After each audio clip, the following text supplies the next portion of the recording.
This is a semi-neglected new food forest that is less than a year in the ground. And we planted this back in November and it was just barren. And I want to show you what we have here now. And we have the guavas and all that stuff, but let me give you a little brief B-roll.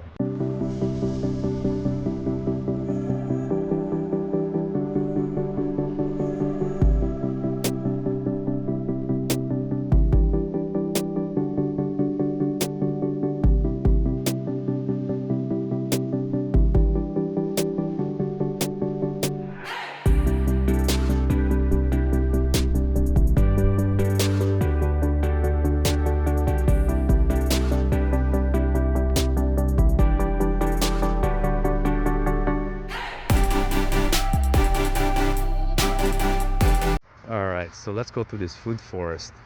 Here's an olive tree that's been here for a while. This is probably about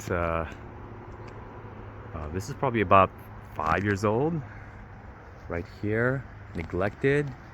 Here is a cherimoya from seed.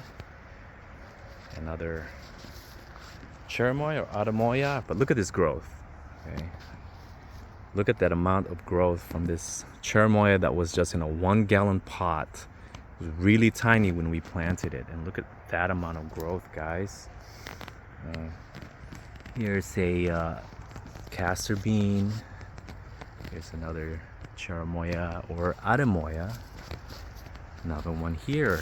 And look at that. I mean, beautiful growth, guys. No fertilization, just compost that we made, and just a bunch of leaves.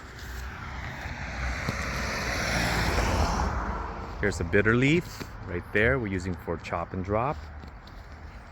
Here's I forgot what this is, but I want to multiply. This is a California native. Here is a mulberry, and our favorite chop and drop. This is Tithonia diversifolia. It's a Mexican sunflower. Underneath it, which we need to provide a little bit more sun, is this atolfo seedling, and again, mulberry. Look at these.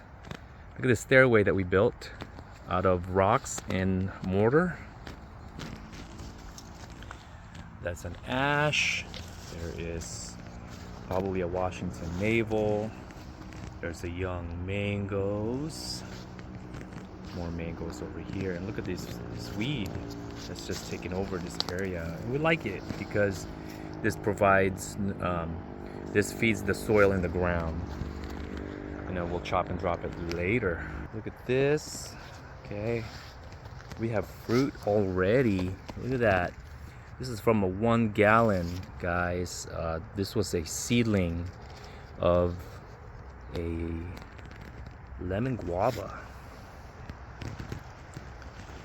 Okay, these are some of the mangoes are struggling, which is fine. I mean, they were like seeds planted directly into the ground. Some of them were in small 1-gallon pots. We'll be replacing the ones that are not doing well. Here's a mango tree right there, being protected by Tithonia.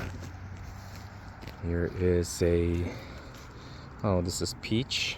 Okay, peaches from the store, I don't know what it is, but the rootstock that they're on, I don't think is that good for our environment here. I don't know if they do it on purpose so that, you know, they will die after a few years, but we are growing our own rootstocks from now on, and especially next year. We have a bunch of fruit from the back we'll be using as a rootstock. Here's more lemon guava. This right here is lemongrass. Yeah, when you're sick, you can use this. You can cut some of this, add some guava leaves. We put a little bit of menthol and citrus leaves. You boil that, and you put yourself inside of a blanket to insulate yourself, and that boiling water, that boiling pot, you just put it underneath. You get some chopsticks or like a tongue, and you just lift it up and the steam will just rise, and you just inhale that to help with the coughs, and also to clear out your secretions and your mucus inside your lungs. And it really does help a lot with coughing and with sickness. Here is tree collard, guys. Look at that. And look at the Tithonia. They're doing very well. Here's some Sudan grass. I forgot what this is. This is some kind of Sudan grass. We'll be multiplying that. Look at all the, see, look at this. Got the caterpillars in there. That's okay. Let them eat that part. They ignore our priority trees, and they focus on the leaves of our support trees, which is fine. Let them do that. We have our ground covered Corapia right there. Now this Atolfo here is doing very well, and we just left this on. It's got some vent right here, and I don't know, it's doing really well over here. This castor bean is there. We have more mangoes right there. Here is, I believe, an apple. Looking great, guys. It's looking great. Here's another apple. I think this is one of them is Anna apple, and a few other. This one is Einsheimer. We have a Duhat and Pride of Madeira. We have more mangoes in here. Okay, protected with lavenders. We have this staghorn sumac. Look how much growth it's gotten. More mangoes right there being protected. And look at this beautiful support tree right here. This carob tree, not carob, this is I just mentioned it earlier. This is castor bean. Another apple tree. More guavas. And this is a seedling stone fruit. I forgot what it is, but it's a seedling stone fruit. And here's that area that we're planting a bunch of support trees. That's going to block this whole area so we can get privacy. And we'll be fencing it up too. And that's a mulberry right there. Here's a plum tree. This is a Leucaena right here, Geoff Lawton's favorite plant. Look how much growth it's got in just a few months. I mean, we put this down.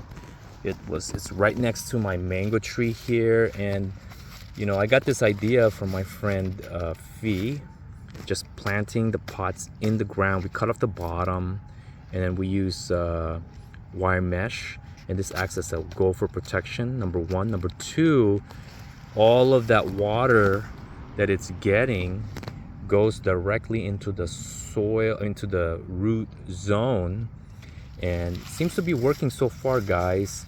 And later on we'll be cutting this off once it's big enough where the gophers are, you know, it shouldn't have any issues with the gophers once it gets pretty big. So we'll see about that, or we can just keep it on here, let it get big enough, and then it'll eventually just tear this apart. At least that's what I've seen in some nurseries. Here's another plum, I believe. This is, look at that, it looks so healthy. And you can see our drip irrigation, guys, right there. It's above ground. Okay, here's seedling persimmon, and look at the beautiful tree collards. Beautiful, I say. And again, more mangoes. Here's another stone fruit.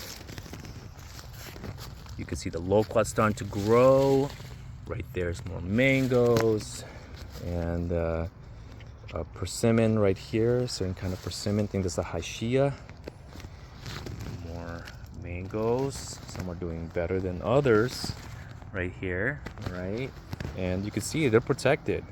They're getting some protection from the heat, from this direct sun. And here's one. Here's a Kent that's doing awesome. It's doing very well. Here's more staghorn sumac, and yeah, guys, just look at this. We'll be planting more stuff as time goes on. Okay, see, and we want, if you know, we'll go around here during the midday and we can see where the sun's hitting it, and if we want to give it a little bit more sunlight, we just, you know, chop and drop right there. Okay, here's one in direct sun doing amazing right here. This is doing really nicely. And here's also one. Here's an ash tree we put in a, you know, what do you call this, in a 1.5 or maybe 2-gallon cheap pot that we got for free from our neighbor. They probably got it from Temu. It's really flimsy, breaks apart real easily, but it retains the water that it gets. That's the important part, and that's why it's doing well. Look at this. Okay, just look at that. This will be looking gorgeous next year. Just look at this, guys. And this is less than 1 year.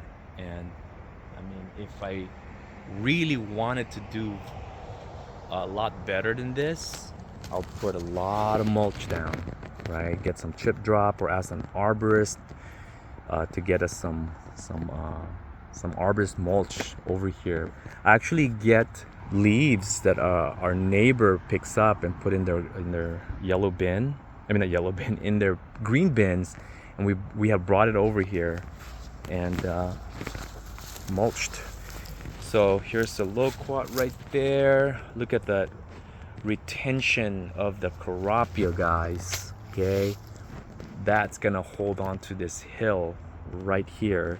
It's beautiful. You get beneficial insects coming here because of these flowers. Okay, it's gonna retain this entire area during a rain. And of course, it really helps that we will be putting a gutter over here into, and we have a drainage pipe that goes all the way down and fills up that area right there, and then goes over here into this swale. So look at this. Look at this